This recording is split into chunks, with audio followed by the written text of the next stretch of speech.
Well, hello everybody. Welcome back to the Bison Workshop. I'm Bob, and I wanted to go over some guns.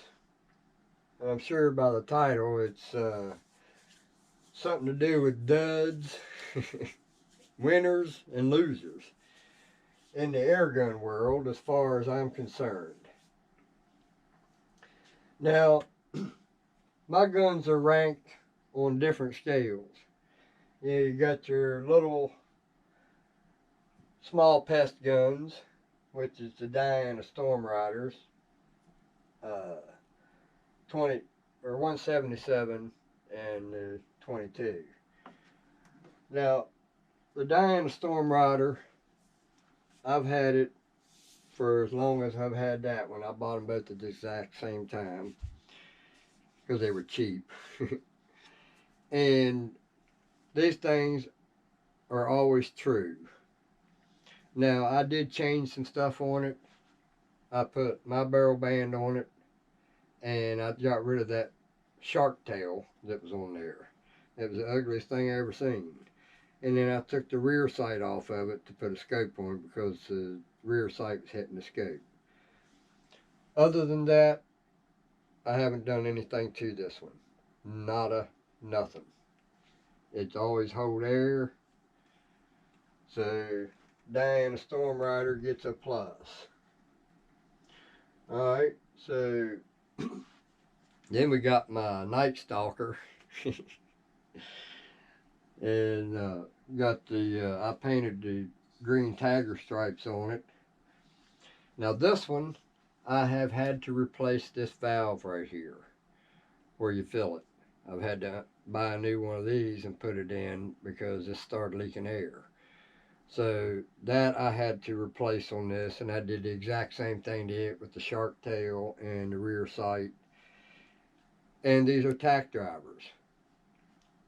When I'm frog hunting, right between the eyes, every shot, with either one of these. So Diana gets another A plus. Well, let's say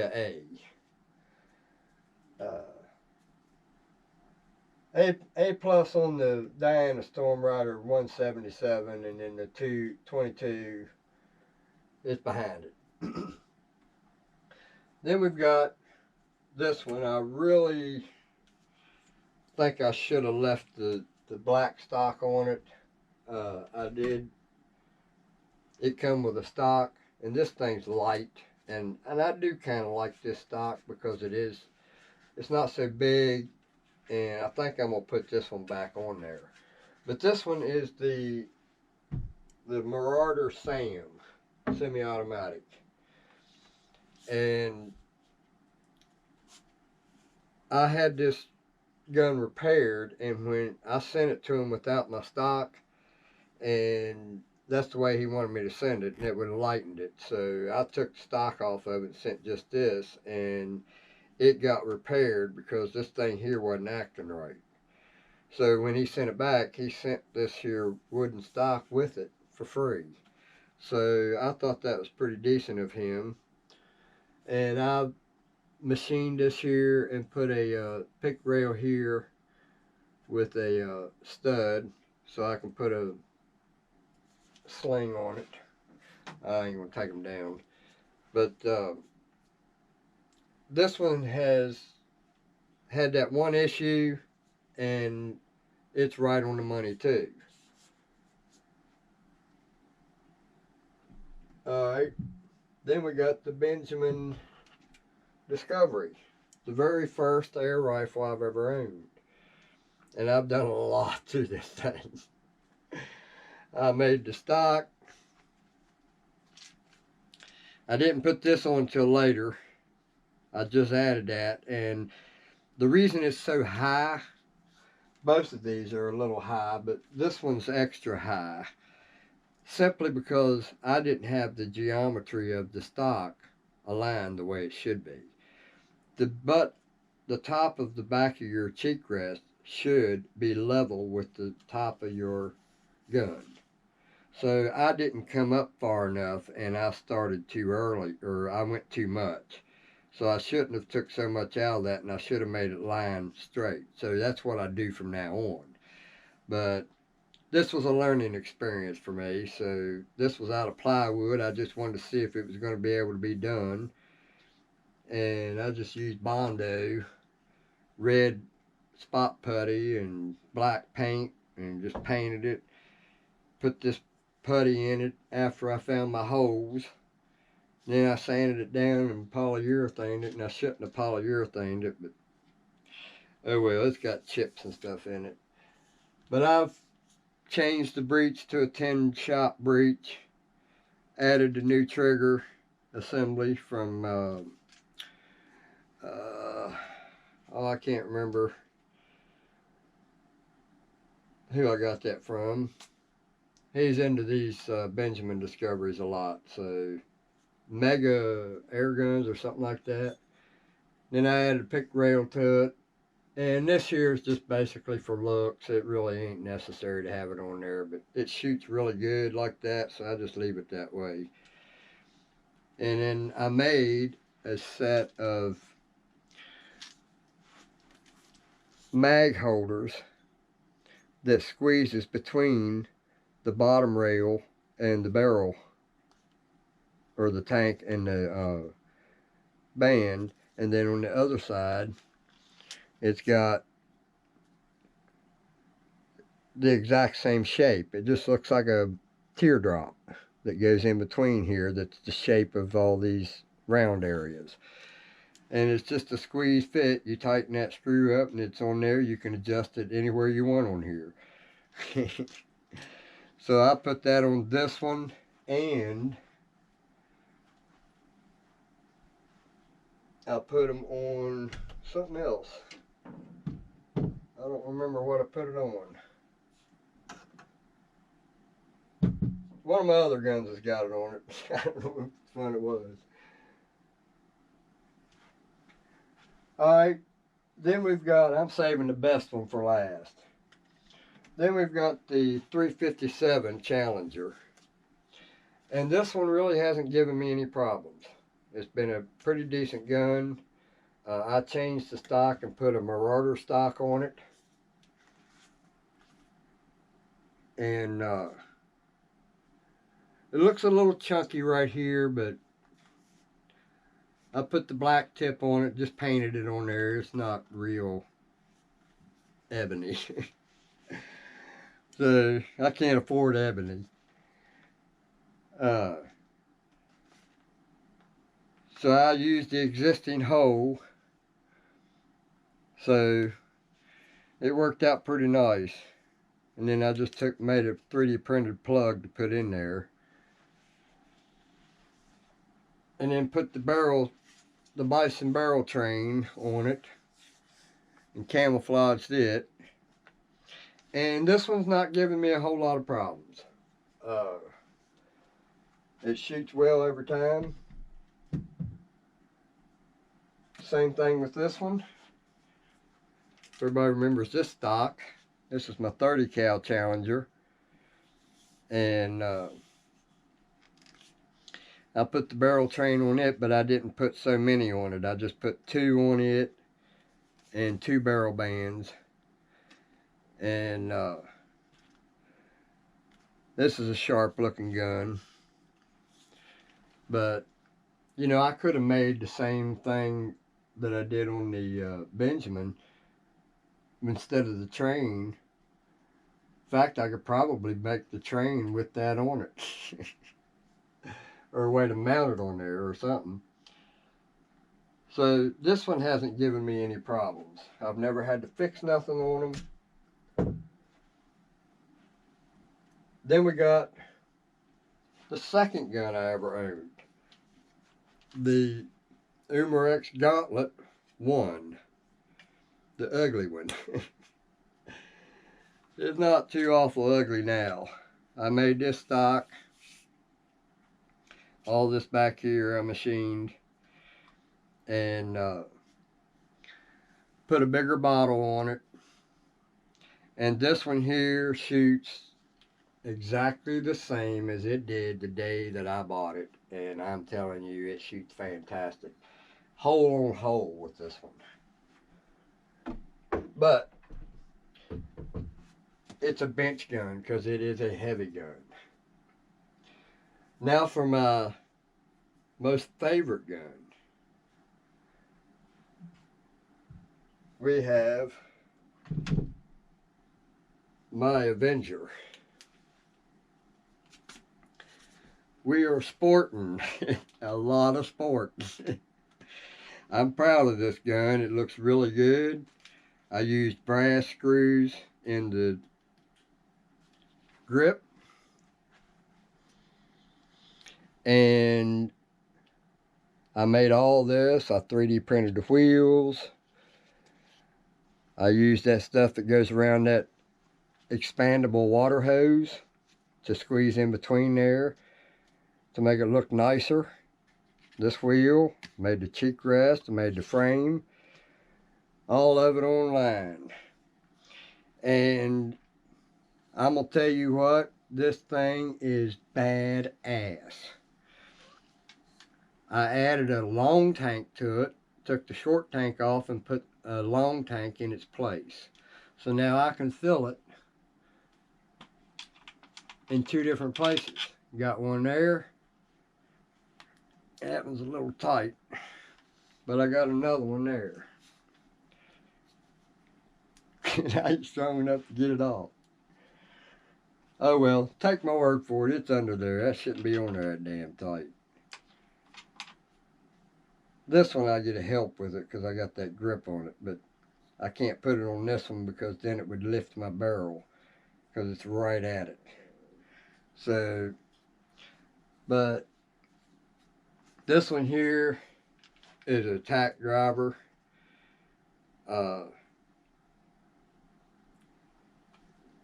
It's pretty badass. I got Tacticam on it, which I moved from this gun to my 50 cal, which we're getting ready to talk about. That's the dud. And that's a 25 cal Avenger. These are just a part of my family. And then we want to talk about the M50, 50 cal. Well, it's actually a 495 cal. And I have had trouble with that thing from day one. Every time you go to move the cocking lever, it wants to fall out in your hand because the set screw keeps backing off of it. So I tightened the set screw back up and it did it again. I tightened it up again, it did it again. I said, that's it, I've had enough. So I went and put my own set screws in there, and I put two of them in there. One to back up the backup. So I got that fixed. Well, then I had a problem with it going off on me during hunting season. It went off 0 on me, but that could have been anything. It could have been the barrel shifting. It could have been anything. So then a few days ago, I was sitting there watching TV, and all of a sudden I started hearing hissing air. So I turned the TV down, come in here and looked, and it was sitting right here, where in the 50 cal spot, and it was spewing air out of the barrel because you could see the feathers ruffling. It was shooting that hard that it was ruffling them feathers on that turkey feather. So I tried to reseal the barrel, put new seals on the barrel, and I found a size that fit and got that sealed, but then it started leaking out of the damn valve or out of the gauge. So I put a brand new O-ring behind it. That didn't fix it. I couldn't tell if it was coming from that or if it was coming from somewhere else. But the fact is, I had to send it away. Uh, I just bought some O-rings for it, and I paid $15 for 3 O-rings, 2 barrel O-rings, and a breech O-ring. Imagine that. Those are some expensive frickin' 3 bushings or O-rings. And I got to looking at it and or the ad again, and he does tell what the deal is, but you have to search for it to find it. You have to actually go and hit a button to be able to see the description and what you get. And it said you get the complete kit for $42 for the 30 cal and the 357, but for the 45, 50, and the 51, they're $15 and you only get 3. That's $5 an O-ring. I'm sorry. I don't care what universe you live in.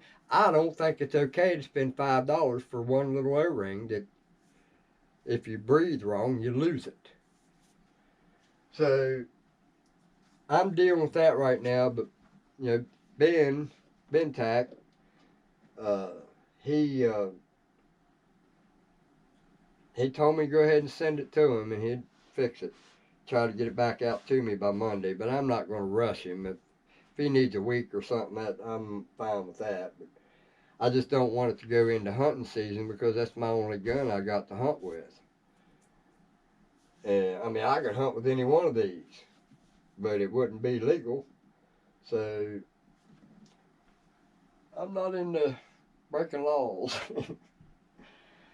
But, you know, I only have one dud, and that's the 50 cal. It just seems like every time you get it right, it goes wrong.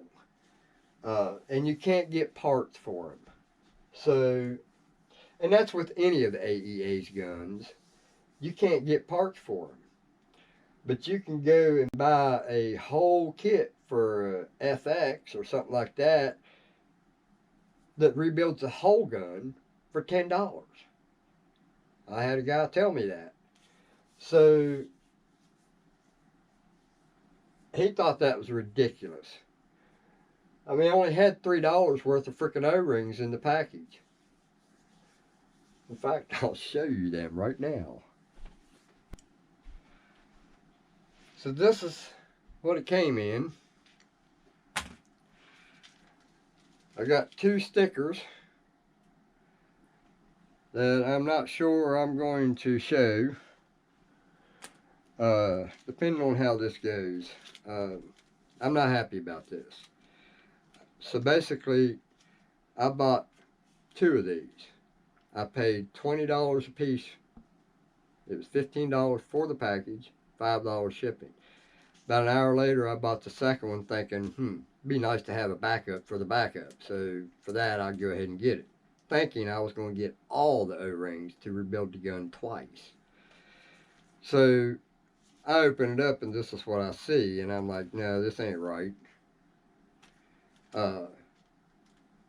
So he did refund me $5 for the shipping because he sent them in the same package, which is pretty cool. And I thought that was pretty cool. But, yeah, I'm sorry. In no universe am I going to pay $1 for more than $1 for a O-ring. And that's pushing it. I remember when they were 10 cents a piece.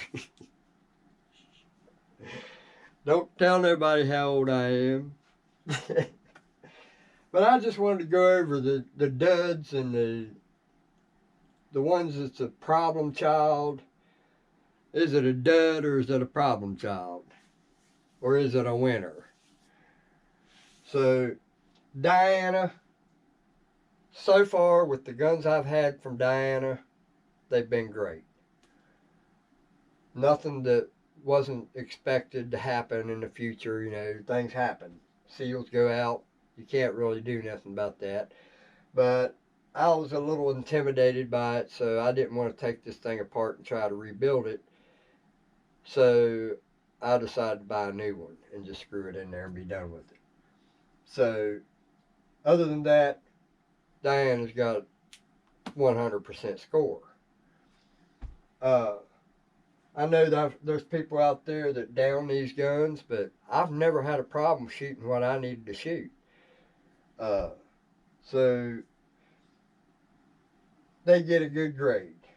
All right, then you got the Benjamins, Crossmans. Uh, we got the Benjamin Marauder. We got the Benjamin Discovery. And anything by Crossman, I've never really had any problems with them. In PCP, I've never had any other rifle or anything from them, but you know, Crossman's been really good. I had this one here one time. It sprung a leak in the tank and I put new seals in it. Now, I don't like putting seals in this because you got to go past a bunch of holes with the O-rings and you got to be real careful. So, I hate replacing the O-rings in that one. So, this one's the one I don't want leaking because I know it's a lot of work to do it. But that's the only thing this has ever done. I've never had an ounce of problems out of the Air Venturi Avenger ever. So Air Venturi, you get a number one. The Crossmans get 100%. The Challengers, they get 100%. They're good guns. There's nothing wrong with them. This was before they start screwing them up. But you still can't get parts for it. That's where it loses a point because you can't get parts for it. And if you need parts for it, you either machine it or you find the parts that works for it, that will work for it. So they get, let's just say 90%, just because you can't get parts for them. All these others, you can get parts for them.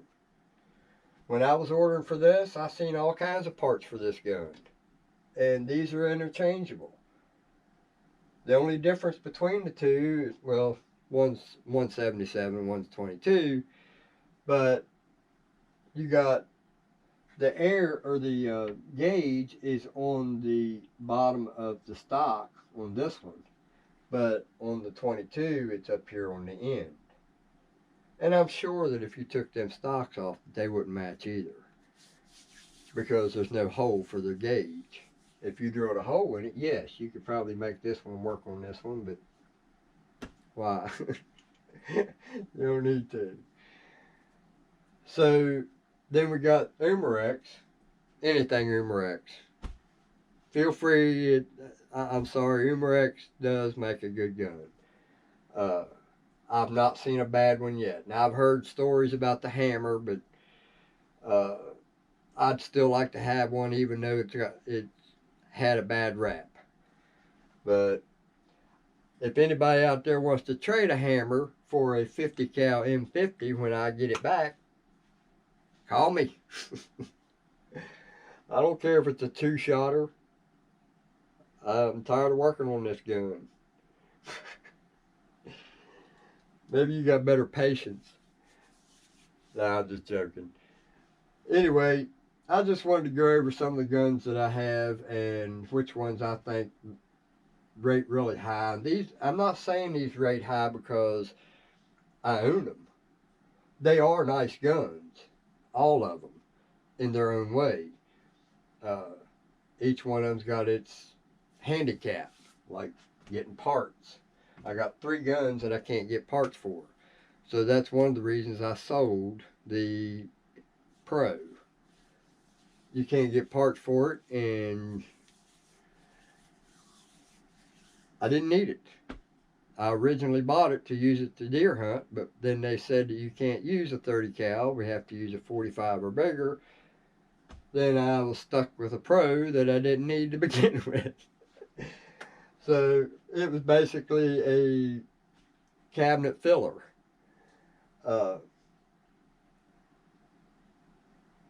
My first one works just as good as it did the day I got it, maybe better. Uh, I was just trying to basically make it look like a Marauder, which probably the first Marauder was a knockoff from that.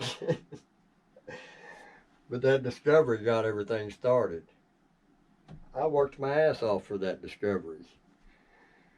But I hauled trees to get the money for that because I didn't have to pay rent. I was hauling trees out of the trailer park where I used to live, and I wasn't paying rent because I was doing that. So I took the money I was going to pay for rent and put it towards the Benjamin Discovery, and it took me 2 payments to get it. So I'll never forget that gun. I just hope that when my son dies, or when I die, my son gets them and appreciates them for what they are. Not to mention, it's got a little touch of daddy's work in it. So every one of these have been modified in one way or another. The Diana Storm Riders were almost perfect. I just painted the green on it. But anyway, this is getting to be a long one. Don't forget to like, share, comment, subscribe. Do all that stuff if you want to. If not, don't worry about it. It's a hassle. Anyway, y'all have a good one. Later.